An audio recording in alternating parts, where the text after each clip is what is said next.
نہیں دیتے ہدایت تو، لیکن اللہ تعالیٰ جس کو چاہتے ہیں ہدایت دیتے ہیں، ہدایت اللہ کی طرف سے عطا ہوتی ہے۔ تو داعی کی اصل فکر، اصل سوچ، اصل محنت اس لیے ہے کہ اللہ رب العزت دنیا بھر کے تمام مسلمانوں کو خاص طور سے اور دنیا بھر کے تمام انسانوں کو اللہ تعالیٰ ہدایت کی دولت سے نوازتے ہیں۔ اللہ تعالیٰ ان کو دوزخ کی آگ سے بچاتے ہیں۔ ہم تو کافروں کے بھی ہمدرد ہیں، چاہتے ہیں کہ کافر بھی کلمہ پڑھ کے مسلمان ہو جائیں، مشرک ہیں، بت پرست ہیں، جی کسی بھی لامذہب ہیں اور کسی بھی مذہب سے تعلق رکھتے ہیں، سب کے لیے ہم خیر خواہ ہیں، سب کے لیے چاہتے ہیں کہ کلمہ پڑھ کے مسلمان ہو جائیں، اللہ کے عذابوں سے بچ جائیں، دوزخ کی آگ سے بچ جائیں۔ ہمارے پیارے نبی صلی اللہ علیہ وسلم اپنی امت کے لیے ہمدرد، اپنی امت کے لیے ہر وقت غمگین۔ صحابہ فرماتے ہیں جب آپ نماز پڑھتے تھے تو آپ کے سینے مبارک سے ایسی آواز آتی تھی جیسے چکی کے چلنے کی آواز آتی ہے۔ اب بعض دوسری روایت میں آتا ہے آپ کے سینے مبارک سے ایسی آواز نکلتی تھی جیسے ہنڈیا چولہے پہ رکھی ہوتی ہے اور جب وہ ابلنے لگتی ہے، اس ابلنے کے وقت جو آواز نکلتی ہے ایسے آپ کے سینے مبارک سے آواز نکلتی تھی۔ وہ کیا تھا؟ یہ آواز کیسی تھی؟ یہ امت کا غم تھا، امت کی فکر تھی۔ ہر وقت آپ کو ایک ہی غم، ہر وقت آپ کو ایک ہی فکر کہ میری امت کا کوئی فرد بھی، میرا کوئی امتی بھی دوزخ میں نہ جائے، میرا کوئی امتی بھی دوزخ میں نہ جائے۔ ایک یہودی کا لڑکا آپ کی خدمت کرتا تھا، آپ کی خدمت کرتا تھا، کچھ دن گزرے وہ نہ آیا۔ آپ نے صحابہ سے پوچھا بھائی وہ یہودی کا لڑکا نہیں آ رہا؟ صحابہ نے عرض کیا کہ یا رسول اللہ بیمار ہے۔ آپ نے شک میں اچھا آپ کو یہ فکر ہوئی ہے تو یہودی کا لڑکا، کہیں ایسا نہ ہو کہ وہ اسی حال میں دنیا سے چلا جائے۔ آپ فوراً اٹھے، صحابہ آپ کے ساتھ چلے، آپ اس لڑکے کی گھر، یہودی گھر تشریف لے گئے، اس بچے کی ہدایت کی امید میں، اس یہودی لڑکے کی ہدایت کی امید میں اس کے گھر تشریف لے گئے۔ جب گھر پہنچے تھے دیکھا کہ وہ چارپائی پہ لیٹا ہوا ہے، آپ اس کے سرہانے بیٹھ گئے۔ سرہانے بیٹھ جانا یہ بھی شفقت ہے، شفقت سے سرہانے بیٹھ گئے اور پھر ارشاد آیا اے لڑکے تم لا الہ الا اللہ پڑھو، لا الہ الا اللہ کہہ رہے۔ اس نے اپنے باپ کی طرف دیکھا، اس کے والد پاس کھڑے ہوئے تھے، باپ کی طرف دیکھا، باپ نے کہا اطع ابا القاسم، حضرت ابو القاسم صلی اللہ علیہ وسلم کی اطاعت کر لو، جیسے کہہ رہے ہیں ان کی بات مان لو۔ اس لڑکے نے فوراً کلمہ پڑھ لیا، کلمہ پڑھ کے مسلمان ہو گیا، کلمہ پڑھ کے مسلمان ہو گیا۔ حضور خوش ہو گئے کہ میرا ایک امتی دوزخ کی آگ سے بچ گیا، میرا ایک امتی دوزخ کی آگ سے بچ گیا۔ وہاں سے آپ نکلے، آپ کا چہرہ خوشی سے چمک رہا تھا اور زبان مبارک پہ کیا تھا؟ الحمدللہ الذی انقذہ بی من النار۔ سب تعریف اس اللہ کے لیے جس نے اس لڑکے کو میرے ذریعے سے دوزخ کی آگ سے بچایا، دوزخ کی آگ۔ میرے بھائی دوستو بزرگو، ہمیں ساری امت کی فکر کرنی ہے، ساری امت کی فکر، ہم دعوت دینی ہے اور پوری امت کی ہدایت کی نیت سے، اپنی اصلاح کی نیت سے، پوری امت کی ہدایت کی نیت سے اپنی بھی فکر کرنی ہے، اپنے گھر والوں کی بھی، اپنے بچوں کی بھی۔ دیکھیے مردوں کے ذمے جیسے اپنی مستورات کا، اپنے بچوں کا، ان کے رہنے کا انتظام کرنا، ان کے کھانے پینے کا انتظام کرنا، یہ مردوں کے ذمے ہے۔ جسے کہتے ہیں آج کل نان نفقہ، نان نفقہ سکنا، نان نفقہ کھانا پینا اور سکنا جو ہے وہ رہنا، رہنے کی جگہ، یہ مردوں کے ذمے ہے۔ ایسے ہی ان کی دین کی فکر کرنا۔ ہمارے گھر میں کوئی نماز تو پتہ نہیں کر رہا، کوئی نماز میں سستی تو نہیں کر رہا، مستورات میں سے، بچوں میں سے، لیکن یہ جب ہوگا ہمارے گھر میں نماز کا اہتمام، اعمال کا اہتمام جب ہوگا جب اپنی مستورات کا ہم اللہ کے راستے میں وقت لگوائیں گے۔ سچی بات یہ ہے کہ ہمارے گھروں کے ماحول ایسے نہیں ہے کہ جس ماحول میں اعمال کا شوق پیدا ہو جائے، اعمال میں سستی تو آ جاتی ہے۔ ہمارے گھروں کے ماحول کو اللہ معاف کرے ایسے ہیں کہ نمازوں میں سستی تو ہو جاتی ہے لیکن اعمال کا شوق پیدا ہو جائے، نماز کا شوق پیدا ہو جائے، یہ ذرا کم گھر ہوں گے، ایسے ہو سکتے ہوں لیکن کم ہوں گے۔ عام طور سے گھروں کے ماحول ایسے ہیں۔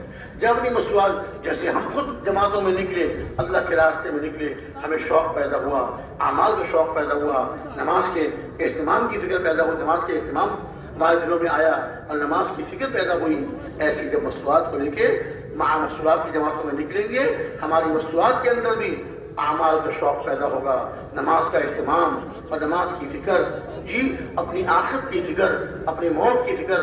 مرنا ہم سب نے ہے، مردوں نے بھی اللہ کے پاس جانا ہے، مستورات نے بھی اللہ کے پاس جانا ہے، ہر ایک کا وقت مقرر ہے۔ اپنی آخرت کی تیاری کرنے والے ہم مرد بھی بن جائیں، ہماری مستورات بھی بن جائیں، اس کے لیے اللہ کے راستے میں نکالنا انتہائی ضروری، انتہائی ضروری۔ جب اپنے گھر سے نکل کر ہماری مستورات جائیں گی جہاں تشکیل ہو جائے، جس شہر میں، جس بستی میں، جس گاؤں میں، اور پھر وہاں کسی گھر میں ٹھہریں گی، تو اب اس گھر میں ٹھہریں گی، وہاں اعمال کریں گی، محلے کی، علاقے کی مستورات آئیں گی، ان سے دین کی بات کریں گی۔ اور ترتیب کیا ہے؟ جب کوئی دوسرے کو دعوت دیتا ہے، جب دوسرے کو دعوت دیتا ہے، اللہ تعالیٰ دعوت دینے والے کو ہدایت دیتے ہیں۔ جب کوئی دوسرے کو دعوت دیتا ہے، اللہ تعالیٰ دعوت دینے والے کو ہدایت دیتے ہیں۔ جس کو دعوت دی جا رہی ہے اس کو ہدایت ملے یا نہ ملے یہ اللہ کے علم میں ہے، لیکن دعوت دینے والے کے تو اللہ تعالیٰ کی طرف سے ہدایت کا وعدہ ہے۔ وَالَّذِينَ جَاهَدُوا فِينَا لَنَهْدِيَنَّهُمْ سُبُلَنَا، جو لوگ ہماری راہ میں جد و جہد کرتے ہیں، محنت کرتے ہیں، البتہ ضرور بضرور ہم ان کو اپنے راستوں کی ہدایت دیں گے۔ محنت کرنے والوں کے لیے اللہ تعالیٰ کی طرف سے ہدایت کا وعدہ ہے، البتہ ضرور بضرور ہم ان کو اپنے راستوں کی ہدایت دیں۔ تو ہم دوسروں پر محنت کریں، اپنی مستورات کو اللہ کے راستے میں لے کے جائیں۔ اب دیکھیے نا، جس گھر میں جماعت جاتی ہے اس گھر میں ایک مستورہ ہے، بچیاں ہیں، نماز پڑھتی ہیں، اللہ تعالیٰ توفیق دے دیں، قرآن پاک کی تلاوت کرتی ہیں، ذکر کرتی ہیں۔ اب ایک تو مستورات اعمال کر رہی ہیں، جب جماعت آ جاتی ہے گھر میں تو گھر کی مستورات دو، ایک دو تین جتنی مستورات ہیں، بچیاں ہیں، والدہ ہیں، اگر شوہر کی والدہ ساس ہیں، بس یہ دو تین مستورات اعمال کر رہی ہیں۔ اور جب 6 یا 8 مستورات گھر میں آ جاتی ہیں، اب ذکر کرنے والی 8 مستورات، نماز پڑھنے والی 8 مستورات، ان 3-4 کے علاوہ 8 مستورات نمازیں پڑھ رہی ہیں، نوافل پڑھ رہی ہیں، اللہ کا ذکر کر رہی ہیں، دعوت دے رہی ہیں، آنے والی مستورات سے اللہ کی بڑائی بیان کر رہی ہیں، اور تہجد میں اٹھ کے تہجد پڑھ رہی ہیں، اور رو رو کے اللہ سے دعائیں نہ۔ اس گھر میں کتنی خیریں آ رہی ہیں، اس گھر میں کتنی خیریں آ رہی ہیں، اور ان اعمال میں کتنا نور اس گھر میں آ رہا ہے۔ اور جن گھروں میں اعمال کیے جاتے ہیں وہاں فرشتے اترتے ہیں، وہ فرشتے اترتے ہیں، اور پھر وہ گھر آسمان والوں کے لیے ایسے چمکتے ہیں جیسے زمین والوں کے لیے آسمان کے ستارے ہیں۔ تو بھائیوں، اب ہم اپنی مستورات کو بھی اللہ کے راستے میں لے کر جائیں، اور اپنے اپنے گھروں میں بھی جماعتوں کو لے کر آئیں، یہ بھی ضروری ہے۔ اور اس کی ہم اور مردوں کو ترغیب دیں، مستورات کو ترغیب دیں کہ اپنے گھروں میں جماعتوں کو بلائیں، تاکہ ہمارے گھروں میں اعمال ہوں گے، ہمارے گھروں میں فرشتے آئیں گے، ہمارے بچے جب فرشتوں کی صحبت میں بیٹھیں گے، ان کے اندر فرشتوں کی صفت منتقل ہوگی۔ گھر میں تعلیم ہو رہی ہے، گھر میں دعوت کی بات کی جا رہی ہے، اللہ کی بڑائی، اللہ کی عظمت، اللہ کی صفات بیان کی جا رہی ہے، دعوت دی جا رہی ہے، اور مستورات کو اللہ تعالیٰ کے راستے میں نکلنے کے لیے تیار کیا جا رہا ہے۔ کتنی خیریں گھر میں آ رہی ہیں، کتنی خیریں گھر میں آ رہی ہیں۔ اور اسی طرح جیسے مردوں کے لیے عرض کیا جاتا ہے کہ ہر مہینے سے روزہ لگائیں، ہر مہینے سے روزہ لگائیں۔ آپ سب پرانے احباب ہیں، الحمدللہ ہر مہینے سے روزہ لگاتے ہیں۔ مستورات کے لیے کیا ہے کہ مرد ہر 2 مہینے کے بعد تیسرے مہینے اپنی مستورات کو لے جائیں، تیسرے مہینے اپنی مستورات کو لے جائیں۔ مردوں کے لیے ہر مہینے، اور مردوں کے لیے سال میں 3 سے روزے یا 4 سے روزے یا 6 سے روزے۔ ہر 2 مہینے کے بعد لے جائیں گے تو کتنے سے روزے ہو جائیں گے بھائی؟ بولیے بھائی، 6 ہو جائیں گے۔ اور 3 مہینے کے بعد لے جائیں گے تو بولیے بھائی 4۔ اور اگر 4 مہینے کے بعد لے گئے 3۔ تو مستورات کو اللہ کے راستے میں لے کے جائیں گے تو تازگی ہوتی رہے گی، ان کے جذبات تازہ ہو جائیں گے، اور پھر شوق پیدا ہو جائے گا، اور پھر عمل کرنے کا جذبہ بنے گا، اپنی آخرت کی تیاری کی فکر پیدا ہوگی۔ یہ جب ہوگا جب ہم ان کو وقت لگواتے رہیں گے۔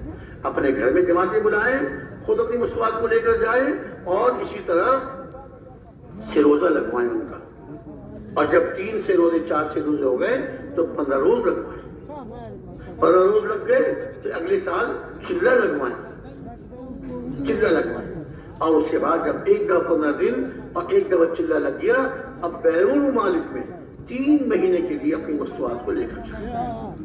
3 ملکوں سے، دنیا کے ملکوں سے تقاضے آ رہے ہیں کہ اپنے آپ کی مہا مستورات جماعتوں کو بھیجیں۔ ہم مرد تو آپ حضرات کے پاس بیٹھ کر آپ سے فضائل سن کر، آپ سے دین کی بات سن کر ہمیں شوق پیدا ہو جاتا ہے، اللہ کے راستے میں نکل جاتے ہیں۔ ہماری مصنوعات کس سے سنیں؟ جمعے میں وہ نہیں جاتی، عید میں وہ نہیں جاتی، رمضان کے بعض مسجدوں میں جو علماء بیان فرماتے ہیں اسے مستورات کی جاتی، مستورات کے لیے لے دیکھے ایک یہی راستہ رہ جاتا ہے کہ جب کوئی مستورات کی جماعت آتی ہے ان کے پاس بیٹھتی ہیں، ان کی باتیں سنتی ہیں، مردوں کے بیان ہوتے ہیں، بیان سنتی ہیں، اس سے ان کو شوق پیدا ہوتا ہے اور اللہ کے راستے میں نکلتی ہیں۔ تو ملکوں سے تقاضے آ رہے ہیں کہ اپنی مستورات کی مہا مستورات کی جماعتیں ہمارے یہاں بھیجیں تاکہ ہماری مستورات بھی دیندار بن جائیں، ہماری مستورات بھی دین پر چلنے والی بن جائیں، ہماری مستورات بھی داعیہ اور دعوت دینے والی بن جائیں۔ دیکھیے ہمارے بچوں کی تربیت دینی تربیت ہو جائے، اس میں ماں کا بڑا دخل ہوتا ہے۔ ہم سب چاہتے ہیں، کیوں بھائی چاہتے ہیں کہ بچ چاہتے ہیں کہ ہمارے بچے نیک بن جائیں؟ کیوں بھائی چاہتے ہیں کہ نہیں چاہتے؟ سب چاہتے ہیں، سب چاہتے ہیں، چاہے آدمی خود اتنا نیک نہ ہو لیکن اس کی چاہت یہ ہوتی ہے، تمنا یہ ہوتی ہے کہ میری اولاد نیک بن جائے، میری اولاد نیک بن جائے۔ اولاد نیک جب بنتی ہے جب گھر کا ماحول دیندار، گھر کے ماحول میں اعمال کی فضا ہو، گھر میں اعمال کیے جا رہے ہوں۔ گھر میں تو اعمال کی فضا ہو نہیں، گھر میں دین پہ عمل نہ کیا جا رہا ہو، اور ہم چاہیں کہ ہمارے بچے پکے نمازی بن جائیں، قرآن پاک کے حافظ بن جائیں، داعی بن جائیں، این خیال است و محال است و جو خام خیالی ہے، ناممکن ہے، دیوانہ پن ہے۔ جب تک والدین کے اندر دینداری نہیں ہوگی اور والدین کی دینداری کی وجہ سے گھر میں دین کی دینداری نہیں ہوگی، اعمال نہیں ہوں گے، بچوں کے اندر دینداری نہیں آئے گی۔ اس لیے اپنی مصنوعات کا وقت لگوانا انتہائی ضروری ہے۔ اچھا بعض علاقوں میں یہ سننے میں آتا ہے کہ وہ ذرا اس میں شرم اور حیا کہ مصنوعات کو لے کے کیسے جائیں گے، ہم بیوی کو لے کے کیسے جائیں گے، تو بڑی شرم کی بات ہے۔ میں یہ عرض کرتا ہوں کہ دیکھیے اس میں غور فرمائیے، اگر خدا نہ خواستہ اگر ہماری بیوی کو بیماری لگ جائے، بیمار ہو جائے، اپنے محلے کے ڈاکٹر کے پاس لے گئے، اس نے کہا کہ یہ بیماری مجھے سمجھ میں نہیں آ رہی، تم شہر لے کے جاؤ، بڑے اسپتال میں لے کے جاؤ، تو لے کے جائیں گے نہیں لے کے جائیں گے؟ لے کے جائیں گے، بالکل لے کے جائیں گے، کہ بیماری ہے، اس کا علاج ضروری ہے، بچے ہیں چھوٹے چھوٹے، ان کا خیال کون رکھے گا؟ ماں تو خیال کرے گی، ان کو اسپتال لے جائیں گے، اگر ایکس رے کرانا پڑے تو ایکس رے کرائیں گے، اور اللہ نہ کرے آپریشن کرانا پڑے تو آپریشن بھی کرائیں گے۔ تو جسمانی مرض کے لیے ہم گھر سے لے کے جاتے ہیں، ہسپتال لے جاتے ہیں، ڈاکٹر کو دکھاتے ہیں، تو روحانی امراض کے لیے بھی ہم کو اللہ کے راستے میں اپنی مصنوعات کو لے کے جانا ہے۔ تو میرے بھائی دوستو بزرگوں، مصنوعات کا وقت لگوانا انتہائی ضروری ہے، انتہائی ضروری ہے۔ ہماری ایک جماعت گئی روس کی جو ریاستیں ہیں اس میں سے ایک ریاست میں گئی مردوں کی، تو وہاں ماشاءاللہ محنت کر رہی تھی، وہ لوگوں میں محنت کرنا، گشتیں کرنا، ملاقاتیں کرنا۔ ایک دفعہ ایک مسجد میں گشت کے بارے بیان کر رہے تھے، تو کچھ بڑی عمر کی خواتین چادر اوڑھ کے، وہاں برقعے کا اتنا رواج نہیں ہے، بڑی چاڑی وہ چادر ہوتی ہے، اس سے پردہ تو ہو جاتا ہے، تو چادر اوڑھ کے وہ مسجد کی دیواریں چھوٹی چھوٹی اس کے کنارے باہر بیٹھ گئیں، بیان سنتی رہی۔ جب بیان ختم ہوا تو وہ مصنوعات کھڑی ہوئیں اور انہوں نے کہا اس جماعت سے جو یہاں سے گئی تھی کہ اپنے بزرگوں کو جا کے ہمارا سلام کیجیے گا اور ان سے کہیے گا کہ آپ مردوں کی جماعت سے بھیجتے ہیں، ہمارے مرد آپ کے مردوں سے دین کی بات سنتے ہیں، ان کو شوق پیدا ہوتا ہے، اعمال کرنے والے بن جاتے ہیں، ہم آپ کی بہنیں ہیں، ہمیں کون دین سکھائے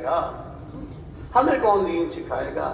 ہماری درخواست ہے اپنے ملک کی مستورات بھی بھیجیں تاکہ ہم بھی ان سے دین سیکھ سکیں اور ہمیں بھی دین کا شوق پیدا ہو، ہمارے بچوں کو دین کا شوق پیدا ہو، ہماری بچیوں کو دین پر چلنے کا شوق پیدا ہو۔ وہ جماعت جب واپس آئی تو کئی سال پہلے کی بات ہے جب ہمارے بڑے حضرات حضرت مفتی زین العابدین صاحب، حضرت قاضی عبدالقادر صاحب، حاجی محمد عزیز صاحب، حاجی عبدالوہاب صاحب رحمہم اللہ، یہ سارے حضرات حیات تھے اور ماہانہ مشورہ چل رہا تھا جب جماعت کا واپس پہنچی رہ گئی، تو اس جماعت نے ماہانہ مشورے کا گزارش سنائی اور جب یہ پیغام ان مستورات کا پہنچایا کہ ہم آپ کی بہنیں ہیں، ہم یہ درخواست کرتے ہیں کہ ہمیں کون دین سکھائے، تو ہمارے حضرات کی گردنیں جھک گئی، ان کی آنکھوں سے آنسو بہنے لگے، ان کی آنکھوں سے آنسو بہنے لگے اور انہوں نے فرمایا کہ ہماری بہنیں سچ کہتی ہیں، ان کی بھی ہم فکر کرنی ہے، جیسے اپنے بھائیوں کی، اپنے مردوں کی فکر کرنی ہے، ایسے اپنی دینی بہنوں کی فکر کرنی ہے کہ وہ بھی دین پر چلنے والی بن جائیں، ان کے اندر بھی دین آ جائے۔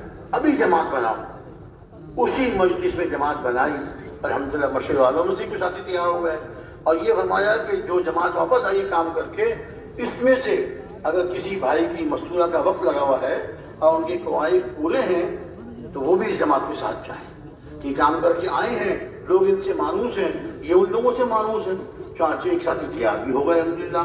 وہ جماعت گئی اور وہاں جا کے خوب کام اللہ نے ان سے کیا، مردوں میں کام ہوا، مستورات میں کام ہوا، مستورات پورے دین، پورے پردہ کرنے والی اور دین پر چلنے والی اور ماشاءاللہ اعمال کرنے والی بنی، کتنی مستورات اللہ کے راستے میں نکلی اپنے شوہروں کے ساتھ۔